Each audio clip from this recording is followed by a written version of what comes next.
നമസ്കാരം, എൻ്റെ പേര് ആവണി. ഞാൻ ബാലസംഘം എരുവേശി വില്ലേജിലെ കൂട്ടുകാരിയാണ്. ഞാൻ ഈ വേനലവധി കാലത്ത് കുറച്ച് പുസ്തകങ്ങൾ വായിക്കുകയുണ്ടായി. അതിലെനിക്ക് ഏറ്റവും ഇഷ്ടപ്പെട്ട പുസ്തകമാണ് ഞാൻ നുജൂദ് വയസ്സ് 10 വിവാഹമോചിത എന്ന ഏറെ പ്രശസ്തമായ പുസ്തകം.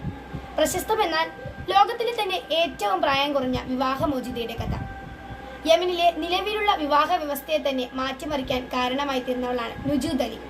തന്റെ 10ാം വയസ്സിൽ വിവാഹമോചനം നേടി ലോകത്തിലെ ശൈശവ വിവാഹങ്ങൾക്കെതിരെ തിരിച്ചറിവ് പകർന്നു നൽകി മാതൃകയായി തീർന്നവളാണ് നുജൂദ് അലി. നുജൂദ് അലിയിലൂടെയാണ് യമനിലെ പെൺകുഞ്ഞുങ്ങളുടെ വിവാഹപ്രായം 15-ൽ നിന്നും 17 ഉയർത്തിയത്. ശൈശവ വിവാഹത്തിന്റെ മുറിവുകൾ ഇത്ര കർക്കശമായി ലോകത്തോട് വിളിച്ചു പറയാൻ ധൈര്യം കാണിച്ച മറ്റൊരു പെൺകുട്ടി ലോക ചരിത്രത്തിലില്ല. തന്റെ സ്വന്തം ഗ്രാമത്തിൽ നിന്ന് രക്ഷപ്പെട്ട് തന്റെ അനുഭവങ്ങൾ ലോകത്തോടും നിയമത്തോടും വിളിച്ചു പറഞ്ഞ അതിധീരിയായ പെൺകുട്ടിയുടെ പൊള്ളുന്ന അതിജീവനത്തിന്റെ അകംപൊരുളുകളാണ് ഈ പുസ്തകം. ഈ പുസ്തകം രചിച്ചത് നുജൂദ് അലിയും ഡെൽഫിൻ മിനോയും ചേർന്നാണ്. ഇത് മലയാളത്തിലേക്ക് വിവർത്തനം ചെയ്തത് രമാ മേനോനാണ്.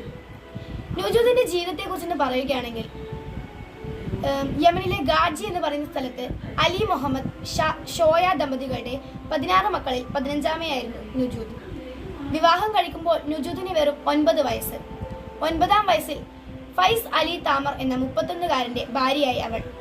ഭർത്ത വീട്ടിൽ നിന്നുമുള്ള കൊടിയ യാതനകൾ സഹിച്ച് 2 മാസങ്ങൾക്ക് ശേഷം അവൾ അവിടെ നിന്ന് രക്ഷപ്പെടുന്നു.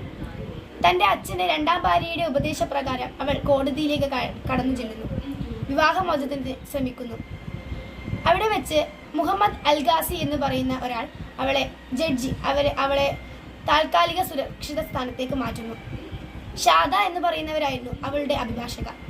അങ്ങനെ നുജൂദിന് 10ാം വയസ്സിൽ വിവാഹമോചനം ലഭിച്ചു. തുടർന്ന് കളിച്ചു ചിരിച്ച് സ്കൂളിൽ പോയി ഒരു കൊച്ചു പെൺകുട്ടിയായി തന്നെ മാറിയവൾ. ഇതിലവൾ പറയുന്നുണ്ട്, വലുതായാൽ ഞാൻ ഒരിക്കലും വിവാഹം കഴിക്കുകയില്ല. അവൾ അങ്ങനെ പറയാൻ കാരണം ആ 9 വയസ്സിനുള്ളിൽ തന്നെ അവൾ അത്രയും യാതനകൾ അനുഭവിച്ചു കഴിഞ്ഞു. മറിച്ച് അവൾ നീതി നിഷേധിക്കപ്പെട്ടവർക്ക് വേണ്ടി ഒരു താങ്ങായി, ഒരു വക്കീലായി മാറുമെന്നാണ് പറയുന്നത്. ഈ പുസ്തകം ഒരിക്കലും ശൈശവ വിവാഹങ്ങളെ പ്രോത്സാഹിപ്പിക്കുന്നില്ല. മറിച്ച് നീതി നിഷേധിക്കപ്പെട്ട, വിദ്യാഭ്യാസം നിഷേധിക്കപ്പെട്ട ശൈശവ വിവാഹങ്ങൾക്ക് ഇരയായി തീർന്ന പെൺകുട്ടികൾക്ക് വേണ്ടി ഉറച്ച ശബ്ദത്തിൽ ശബ്ദിക്കുകയാണ്. ഈ പുസ്തകം വായിക്കുന്നതിലൂടെ നമുക്ക് നുജൂദിനെ പോലെ തന്റെ ആവശ്യങ്ങൾ ലോകത്തോടും നിയമത്തോടും വിളിച്ചു പറഞ്ഞ് നേടിയെടുക്കാനുള്ള കരുത്ത് ലഭിക്കുന്നു. എല്ലാവരും ഈ പുസ്തകം വായിക്കണേ. നന്ദി.